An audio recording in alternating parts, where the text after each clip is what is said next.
Welcome to KREM 2 News at Noon. I'm Laura Papetti, and we do begin with breaking news. This is coming out of the Logan neighborhood this afternoon, where an investigation is underway, as well as a search after an early morning homicide near the Logan neighborhood. KREM 2's Brandon T. Jones is standing by live from the scene. And Brandon, what do you know so far, and what have you seen as of now? Well, yeah, Laura, it has been an extremely long and chaotic morning for the neighbors who live here in the Logan neighborhood. I want to go out and step out of the way because actually what we're looking at right now doesn't even have anything to do with the homicide. This is a search warrant that has just begun to wrap up. So it's just been separate occasions, one after the other this morning. But in terms of that homicide that happened around 2 a.m. this morning. Spokane Police Department told me that around that time, a man was shot and killed. He was found dead in the front yard of a home, and the last thing we've heard is that search is still going on for the suspect. We've also got some video of that from a little bit earlier this morning. Officers did say that it's believed to be an isolated incident and not a random shooting. Again, this is the 2400 block of North Hamilton around 10 p.m. Officers and SWAT crews, around 10 a.m., officers and SWAT crews moved 2 blocks down the street for where we are right now for a completely different situation. They told us that this had nothing to do with the homicide situation. It was some type of fraud investigation involving a search warrant that sparked safety concerns. We were told that situation is under control, but again, I just want to emphasize it was quite a chaotic morning for neighbors who live in the area.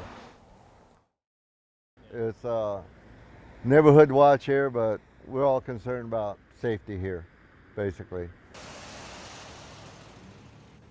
Yeah, and that neighbor also told us that he's worried that police are stretched thin right now because of all the crime and incidents that have happened this week alone. Earlier in the morning, we reported about all the incidents that have been taking place around Spokane. So it's just been a long morning here as well. And even outside of the 2 incidents we mentioned, right down the road, there was a car accident where law enforcement and first responders were on the scene as well. So an extremely busy morning. Once we get any new information, any new details on the homicide situation, we'll be able to keep you updated and informed across all of our platforms. But for now, reporting live in the Logan neighborhood, Brandon T. Jones, KREM 2 News. Brandon, thank you very much. And this week, 2 standoffs ended with police shooting and killing someone. And as standard procedure dictates, those officers involved have been put on leave. KREM 2's Cody Proctor has been digging into the details, and in an effort to bring you more to every story, she investigated how incidents just like these are impacting our departments.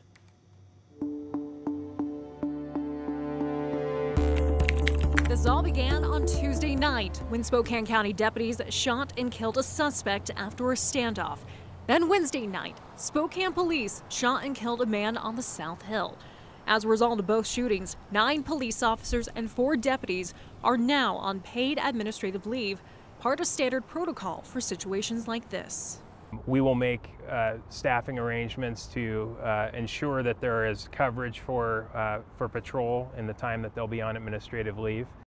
Also part of protocol, both the Spokane Police and the Spokane County Sheriff's Office are not investigating the incidents in which they're involved. So to get an idea of how incidents like these can impact a department, KREM 2 spoke with Cheney Police Chief Rick Bechtold. According to him, law enforcement agencies are struggling with staffing. He says at the Cheney Police Department, they work 12-hour shifts, and with 25 personnel, even just 1 officer going on leave would impact the rest of the department. It takes a toll on their family, it takes a toll on the department. The overtime budgets are spiraling out of control.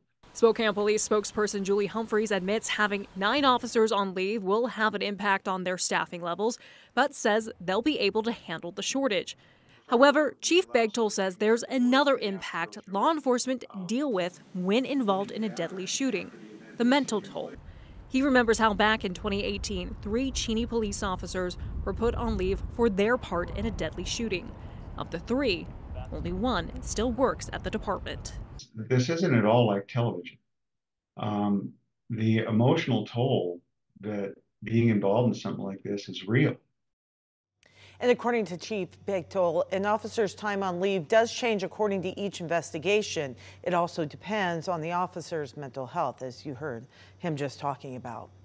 All right, it is 5 minutes past noon right now. We're going to take a pause on the day's news and talk about the day's weather.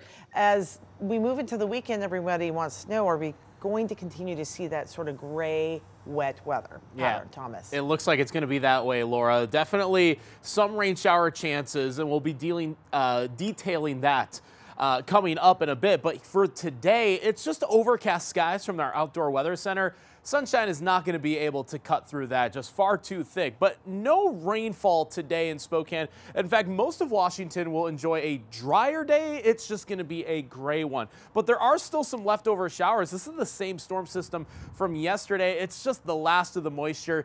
It's not being pushed away by any big storm system any longer, so it just has to squeeze out and use its remaining moisture that is present. Most of it is over kind of the mountains of North Idaho, and even the snow levels are still pretty high at the time being. But if you're heading over 4th of July Pass, you will eventually run into a bit of rain as we look up a little bit over Bonners Ferry as well.